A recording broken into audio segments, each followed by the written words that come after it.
later. Qu'est-ce que tu fais là? T'as pas oublié, on a une vidéo à tourner? Ah bah oui c'est vrai. Bah du coup, t'as vu tonton?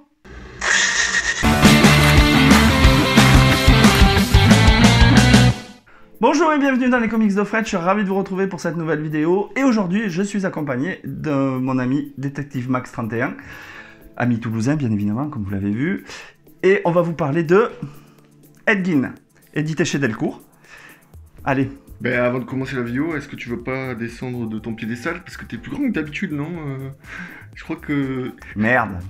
Il m'a tué là. Bon allez, on y va. Alors pour commencer, Ed Gein, il a inspiré de nombreux personnages au ciné. Vous avez notamment Norman Bates, Leatherface ou Hannibal Lecter. Et dans ce récit, les auteurs nous proposent sa biographie d'un des plus terrifiants tueurs en série américains. Un tueur en série, qu'est-ce que c'est? Ben, un tueur en série, c'est quelqu'un qui assassine des personnes de manière répétée durant un temps donné en utilisant le même mode opératoire. Du point de vue du scénario, le récit révèle la véritable histoire d'un malade mental sous l'emprise d'une mère bigote et extrêmement abusive. Cette biographie entièrement factuelle se focalise sur l'enfance d'Ed Gein, sur sa vie de famille qui était un peu plus malheureuse, et sur la façon dont cette famille un peu alambiquée entre un père ivrogne et une mère abusive et totalement bigote comme on l'a dit, a façonné sa psyché de tueur en série. Le comics explore aussi le choc collectif qui entoure l'affaire, notamment avec les Geiners après le procès de Ed Gein, mais aussi la prise de conscience que les tueurs peuvent être des citoyens ordinaires. En effet, Ed Gein était un homme à tout faire et personne ne croyait qu'il pouvait tuer des gens. On voit aussi que le scénariste Harold Schechter, spécialiste des tueurs en série, a fait aussi un gros travail de fourmi pour regrouper à la fois des articles de presse, des archives, mais aussi des témoignages et des rapports psychiatriques sur le tueur.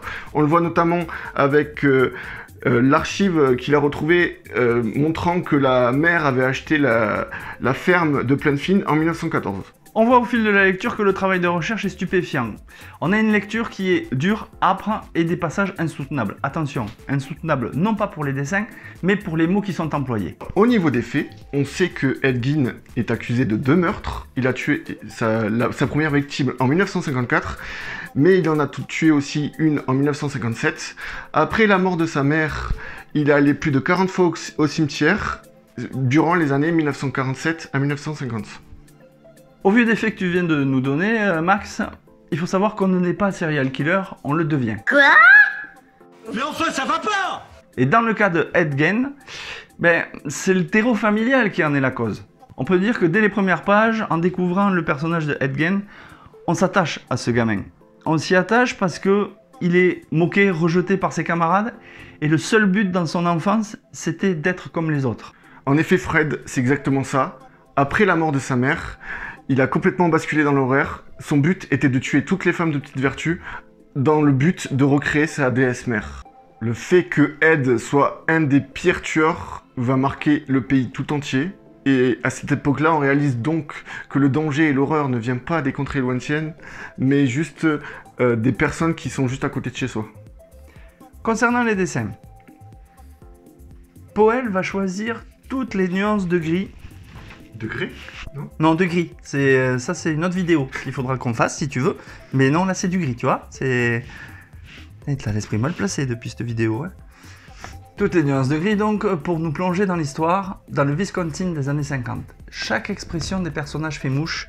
C'est hyper expressif, comme vous pouvez le voir à l'image. Les dessins nous appâtent pour ne plus nous lâcher au fil de l'histoire.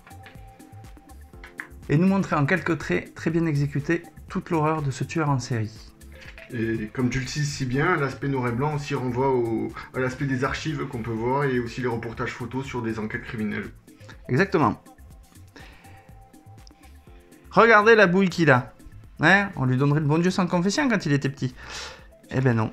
En fait, il va devenir, après avoir vu ça, ça a dû le travailler. Ouais. Il va devenir le pire tueur en série qu'a connu les États-Unis. On va essayer d'avancer un peu plus dans l'histoire. Voilà comment lui voyait sa mère. En tout cas, les dessins en noir et blanc, moi, c'est un truc que je kiffe de plus en plus.